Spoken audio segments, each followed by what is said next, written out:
Why did the Russian Provisional Government fail? Have you ever wondered how a government can rise and fall in such a short time? The Russian Provisional Government is a prime example of this phenomenon. So, why did it fail? Let's break it down. First off, the Russian Provisional Government was formed after the abdication of Tsar Nicholas II in March 1917. However, it was not elected by the people. This lack of democratic legitimacy was a major issue.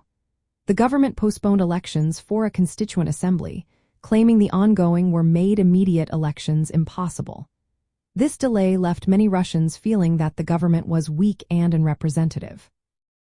At the same time, the Petrograd Soviet emerged as a powerful council representing workers and soldiers.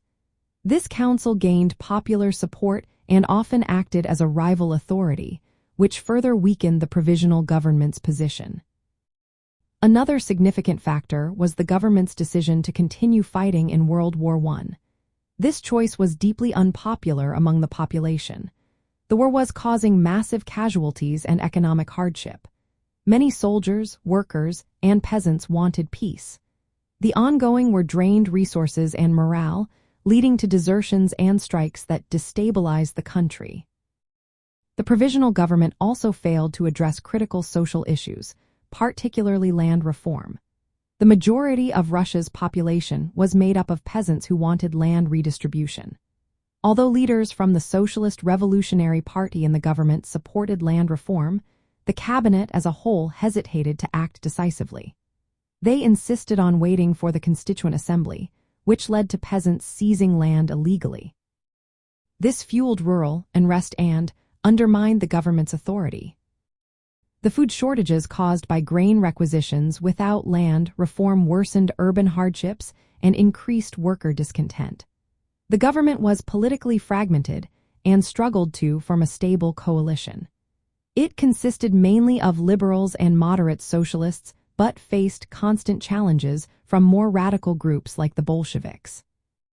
The Bolsheviks, who advocated for a proletarian revolution, took advantage of the government's failures. They promised peace, land, and power to the workers and peasants. This message resonated with the masses who had lost faith in the provisional government. From a communist viewpoint, the failure of the provisional government was seen as inevitable. It represented the interests of the bourgeoisie and failed to serve the needs of the working class and peasantry. The government tried to maintain a capitalist war effort and preserve property relations that oppressed the working class. Its inability to transfer power to the Soviets, which were councils of workers and soldiers, showed its resistance to true popular rule. The Bolshevik seizure of power was viewed as a necessary conclusion to the revolutionary process, overthrowing a regime that could not meet the demands of the masses for peace, land, and workers' control. In summary, the Russian Provisional Government failed due to its lack of legitimacy, continuation of an unpopular war, refusal to implement meaningful land reform, and political divisions. These failures created the conditions for the Bolshevik-led revolution, which aimed to establish a government that truly represented the working class and peasantry.